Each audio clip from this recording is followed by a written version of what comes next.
కొమరాజులంక గ్రామస్తులు షేక్ అమీర్ సుహైల్ గారు.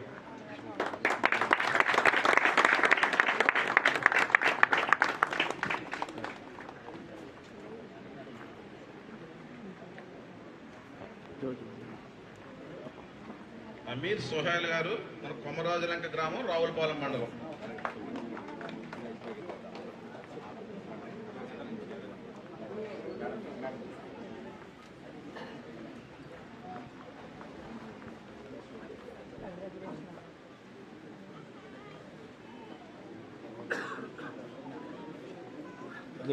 School assistant గా ఎంపికైనటువంటి ఓబలంక గ్రామానికి చెందినటువంటి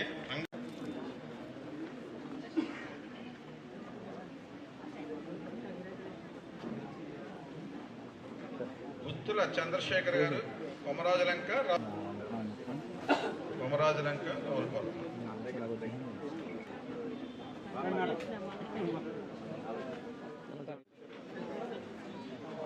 కట్టుంగ దుర్గాప్రసాద్ గారు, వెదిరేశ్వరం. మన కొత్తపేట నియోజకవర్గ పరిధిలో ఈ మధ్య జరిగినటువంటి మెగా డిఎస్సిలో 68 మంది యువకులు టీచర్స్గా సెలెక్ట్ అయి రేపు బాధ్యతలు స్వీకరిస్తున్న శుభ సందర్భంలో ఒక్కసారి మిమ్మల్ని అందరినీ కలుసుకుని అభినందించాలనే ఆలోచనలో భాగంగా ఈనాడు ఈ కార్యక్రమం నిర్వహించుకోవడం.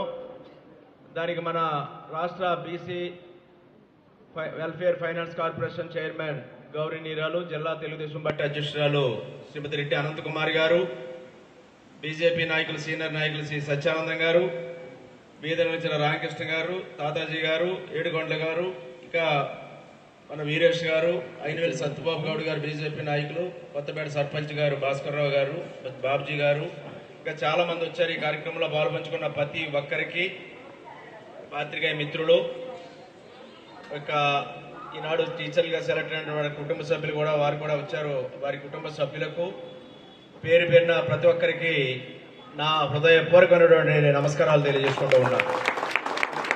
ఈనాడు విజయం సాధించినటువంటి మన సోదరి మళ్ళీ అయినటువంటి టీచర్స్ కూడా నా అభినందనలు తెలియజేసుకుంటూ ఉన్నాను. ఎందుకంటే మీరు టీచర్గా సెలెక్ట్ అవ్వడానికి ఎంత కష్టపడ్డారో, ఎంత తపన పడ్డారో, ఈ ఉద్యోగం సాధించాలి, ప్రభుత్వ టీచర్గా సేవ చేయాలని మీ యొక్క సంకల్పం, మీ యొక్క కృషి ఫలించి ఈనాడు మన నియోజకవర్గ పరిధిలో 68 మంది సెలెక్ట్ కావడం మా అందరికీ కూడా గర్వకారణం. అది మీ యొక్క కృషి ఫలితంగానే ఈ సందర్భంగా నేను మీకు తెలియజేసుకుంటూ ఉన్నాను. ఆ యొక్క మీ కృషి ఫలితం రేపు ఈ సమాజాన్ని రూపొందించడం కోసం. ఎందుకంటే ఉపాధ్యాయుడి చేతిలోనే సమాజం ఉంటుంది. తల్లి తండ్రి తర్వాత ప్రతి బిడ్డకి గురువే మరి యొక్క మార్గదర్శి. తల్లి తండ్రి బిడ్డను సాగితే ఆ బిడ్డను రేపు సమాజానికి ఉపయోగపడే భావి భారత పౌరుడిగా ఏ లక్ష్యంతో రేపు ఆ బిడ్డ బాగా చదువుకుని చక్కటి పునాది ఏర్పడి ముందుకెళ్లాలనేది రూపొందించే బాధ్యత ఈ సమాజంలో చాలా మంది పాత్రదారులు. ఎమ్మెల్యే గారు ఉంటాడు, లేదా ఎస్పీ గారు ఉంటారు, కలెక్టర్ గారు ఉంటారు, లాయర్ గారు ఉంటారు, వ్యాపారస్తులు ఉంటారు, పారిశ్రామికవేత్త ఉంటారు, అందరు శాఖల ఉద్యోగులు ఉంటారు. కానీ ఉపాధ్యాయుడి యొక్క పాత్ర చాలా గురుతరమైన, పవిత్రమైనటువంటి పాత్రదారులు ఎవరైనా అంటే ఉపాధ్యాయులని ఈ సందర్భంగా తెలియజేస్తూ ఉన్నారు. అటువంటి పవిత్రమైన వృత్తిని మీరు ఎంచుకుని మీ లక్ష్యాన్ని మీరు సాధించి ఈ రోజున రేపటి రోజున రేపు మీరు ఆ లక్ష్యాన్ని సాధించి ఆ వృత్తిలోకి మీరు అడుగుడుతూ ఈ సమాజానికి ఉపయోగపడే మంచి పిల్లల్ని రేపు తయారు చేయడం కోసం, వారిని తీర్చిదిద్దడం కోసం ఒక బలమైన పునాది ఈ సమాజ నిర్మాణానికి వేయడం కోసం మీరు పాత్రదారులు అవుతున్నందుకు చాలా సంతోషంగా ఉంది, చాలా ఆనందపడుతూ ఉన్నాం. ఇక్కడ మన నియోజకవర్గంలో చాలా మంది ఈ అవకాశాన్ని నేను కూడా 68 మంది అంటే మిగతా నియోజకవర్గాల కంటే బాగానే మన వాళ్ళు ఎక్కువ సాధించారని నేను అనుకుంటా ఉన్నాను. చాలా తక్కువ సంఖ్య కాదు 68 మంది అంటే. మరి అటువంటి గొప్ప ఫలితాలను మీరు అందరూ సాధించడానికి రేయింబవుల్లో మీరు శ్రమించుంటారు, ఎంతో కష్టపడి ఉంటారు, తపన పడి ఉంటారు అనేది మాత్రం నేను అనుకుంటా ఉంటాను. ఎందుకంటే చాలా మంది కలిసినప్పుడు అనుకో ఎప్పుడు ఉంటుందండి డిఎస్సీ. గత 5 ఏళ్లలో డిఎస్సీ లేదు, మీకు తెలుసు. గత 5 సంవత్సరాలు ఆనాడు నేను ఎమ్మెల్యేగా ఉన్నప్పుడు 94లో ఎమ్మెల్యేగా స్కూల్కి వెళ్తే మండలంలో ఎంతమంది టీచర్లు అండి, శాంక్షన్ ఎంతమంది అంటే 150 మందో 200 మందో చెప్పేవారు. ఎంతమంది ఉన్నారండి? 50 మంది ఉన్నారండి. ఇప్పుడు నేను 94లో ఫస్ట్ టైం ఎమ్మెల్యే అయ్యాక ప్రతి మండలం రివ్యూ చేస్తున్నప్పుడు ఉపాధ్యాయ పోస్టులు మనకి మండలం ఎన్ని స్కూళ్ళు ఉన్నాయి, ఎంతమంది ఉపాధ్యాయులు మనకంటే 150 నుంచి 200 ఉండి నాకు బాగా గుర్తు. ఎంతమంది ఖాళీలు అంటే ఖాళీలు అనేవారు. ఖాళీలు ఎన్ని ఉన్నాయంటే 40 మంది 50 మంది. అంటే అంత దారుణమైన పరిస్థితి నేను ఎరుగుతున్నాను 94లో ఎమ్మెల్యేగా అయినప్పుడు. రెండమ్మా. అటువంటిది చంద్రబాబు నాయుడు గారు ముఖ్యమంత్రి అయ్యాక 2 లక్షల మంది ఉపాధ్యాయుల్ని ఆనాడు నియమించిన ఘనత చంద్రబాబు నాయుడు గారు. 2 లక్షల మంది ఉపాధ్యాయుల్ని ఒక టెన్యూర్లో, అంటే నేను 2 టైమ్స్ ఎమ్మెల్యే, 94 to 2004 9.5 years ఎమ్మెల్యేగా ఉన్నాను. ఆ టైంలో చంద్రబాబు నాయుడు గారు డిఎస్సీలు పెడతానే ఉండేవారు. అది కూడా ఏంటి, మేము సెలెక్ట్ చేసుకోవాలి టీచర్లు అప్పట్లో. ఇది జడ్పీ చైర్మన్ బాడీ ఉండేది, జిల్లా సెలక్షన్ పోలేదు. అవన్నీ అప్పుడు ఆ బాడీ చేతిలో ఏదైనా 20 మార్కులు 25 మార్కులు వీళ్ళ చేతుల్లో ఉండి మేము చెప్పిన వాళ్ళకి వేసేవారు. చంద్రబాబు నాయుడు గారు తీసేసి అవన్నీ కూడా మెరిట్ బేసిస్ పెట్టారు. ఎక్కడ పొలిటికల్ ఇన్వాల్వ్మెంట్ మెరిట్ బేసిస్. అలాగే ట్రాన్స్ఫర్స్ కూడా మా ఇష్టం. సంవత్సరం అయ్యేటప్పటికి ప్రతి సంవత్సరం ట్రాన్స్ఫర్ నుండి మా కోపం వస్తే ఎక్కడో చోట అడవుల్లో ఎంచుకోను, అది కావాలంటే పట్టుకొచ్చి పట్టణాల్లో పెట్టేవాళ్ళు. చాలా సమితులు ఉండేవి అప్పుడు.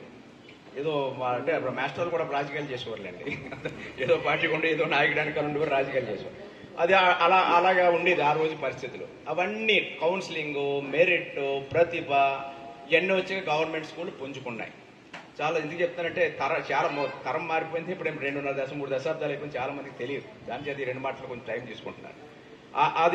ఆ తరం మారిపోయి ఎడ్యుకేషన్ విధానంలో మార్పు వచ్చింది, క్వాలిటీ ఎడ్యుకేషన్ వచ్చింది.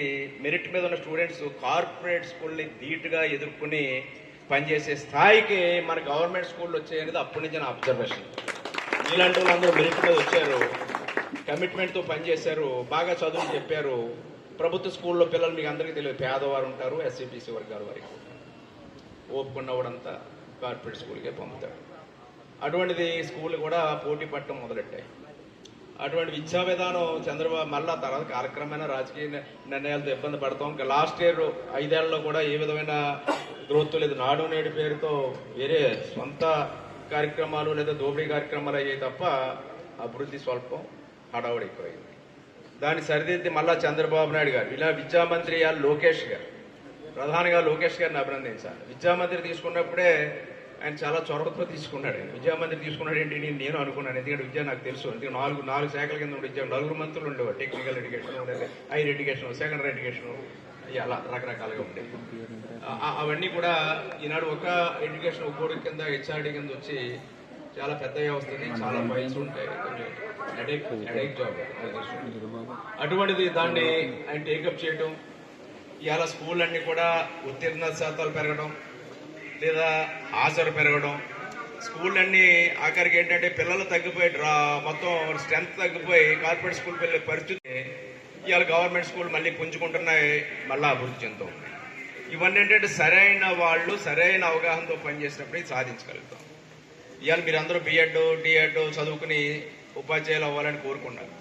అది ఈరోజు మీరు సక్సెస్ చాలా మంది అయ్యారు, ఇంకా ఉన్నారు. మళ్ళా డిఎస్సి కూడా మార్చిలో ఉంటుంది. మరి ఎవరైనా మిస్ అయిన వాళ్ళు కూడా వాళ్ళు మరి అందుకోగలుగుతారు. మరి వారికి కూడా అవకాశాలు పెరిగే అవకాశాలు ఉన్నాయి. మరి యువత భవిష్యత్తుకి ఇది, ఎందుకంటే మీరు యువత రావడం అనేది రాష్ట్ర భవిష్యత్తుకి పునాది. యువత అనేది మీరు రావడం, కొత్త తరం రావడం, అది రాష్ట్ర అభివృద్ధికి ఉపయోగపడదు. ఎప్పుడైతే యువత ఉందనుకో మీ భవిష్యత్తుకి పునాది పడితే అది రాష్ట్ర అభివృద్ధికి పునాది పడినట్టే. అది చక్కటి ఈ యొక్క డిఎస్సి 16,347 ఉద్యోగాలు ఇవాళ నియామకాలకు పిలుచడం జరిగింది. ఏదైతే ఆనాడు యువగలంలో ఆయన మాట ఇచ్చాడో ఆ మాట ఇచ్చిన ప్రకారం లోకేష్ గారు డిఎస్సి కూడా కండక్ట్ చేయడం, మీ అందరికీ అందులో సెలెక్ట్ అవ్వడం చాలా బాగుంది. ఇవన్నింటినీ కూడా ఇంకా బాగా విద్యారంగం ముందుకు వెళ్ళాలని మరొక డిఎస్సి నిర్వహిస్తానన్నది వారికి కూడా లోకేష్ గారికి కూడా ధన్యవాదాలు తెలియజేస్తూ ఉన్నాను. అదేవిధంగా మరి గతంలో చూసాం మనం టీచర్లు అంటే బ్రాందీ షాపులు కూడా కాకుండా పెట్టారు. మీరు గవర్నమెంట్ ప్రభుత్వ దుకాణాల దగ్గర టీచర్ లేకపోతే టాయిలెట్స్ రెస్పాన్సిబిలిటీ, అవసరమైతే టీచర్లు కూడా కడుక్కున్న బాత్రూమ్లు కూడా కడుక్కునే పరిస్థితులు కూడా తీసుకొచ్చారు. అవన్నీ చక్కదిద్దింది ప్రభుత్వం అనేది నేను మీకు తెలియజేస్తా ఉన్నాను. వీటికి తగ్గట్టుగా మీరు కూడా మరి ఇక్కడ ఏదైతే డిఎస్సి టెట్ మళ్ళీ నిర్వహిస్తానన్నారు, ఇవన్నీ మరి ఒక ప్రభుత్వం పరమైన కృషి ప్రభుత్వం జరుగుతూ ఉంది. అనేక సంస్కరణలు వచ్చాయి. ఇంకా చాలా టీచర్స్ మన జూనియర్ కాలేజీ 3619 కాంట్రాక్ట్ లెక్చర్స్ని పునరుద్ధరణ చేశారు. 90 మంది ఎస్టీ యువత ఉపాధ్యాయులు వేశారు. కస్తూర్బా గాంధీలో బాలికల విద్యాలయాల్లో 729 నాన్ టీచింగ్ స్టాఫ్ని భర్తీ చేశారు. 476 గవర్నమెంట్ కాలేజీల్లో ఈ యొక్క సిబ్బంది 700 మంది సిబ్బందిని కూడా చేయటం జరిగింది. మరి ఈ యొక్క విద్యారంగం కూడా పరిడివిలతో రోజులు దగ్గరకు వచ్చాయి. మనకి ఈసారి విద్యారంగం గవర్నమెంట్ స్కూల్లో చదువుకోవడం అనేది అవసరం లేదు, లేదా తల్లికి వందనం ఇస్తున్నారు, చదువుకునే పిల్లలకు కొంత ప్రభుత్వ సహాయం వచ్చింది, కార్పొరేట్ స్కూల్లోనే ఎక్కడో చదివించుకుందాం అనే ఆలోచనలో మళ్ళా పిల్లల తల్లిదండ్రులు ఆలోచించే పరిస్థితి నాడు ఈ ప్రభుత్వం తీసుకొచ్చింది. దానికి మరి గతంలో 2019 ముందు నీతి ఆయోగ్ అనేది మనకి కేంద్ర ప్రభుత్వం యొక్క సంస్థ. మరి గత ప్రభుత్వం 2019కు 3వ స్థానంలో ఉంటే మన విద్యారంగం అది 19వ స్థానానికి పడిపోయింది 2024 నాటికి. ఇది మన దేశంలోనే మన రాష్ట్రం ముందులో ఉండేది. అటువంటి మళ్ళా మన మొదటి స్థానాల్లోకి రావడానికి ఇప్పుడు లోకేష్ గారి యొక్క సంస్కరణలు కూడా ఉపయోగపడాలని, ఎందుకంటే ఈ సమాజాన్ని రూపొందించే రూపకల్పన చేసే పెద్దల్లో మీరు, తల్లి తండ్రి తర్వాత గురుతరమైన బాధ్యతలు ఉన్న మీరు, అంటే మన ఉపాధ్యాయ లోకం ఇదంతా కూడా ఈ యొక్క ముందడుగు వేయాలని, ఇక్కడ గురు బ్రహ్మ గురు విష్ణు గురు సాక్షాత్ పరబ్రహ్మ తస్మై గురువే నమః మనందరూ మొట్టమొదటిగా అక్కడి నుంచే బయలుదేరుతాం.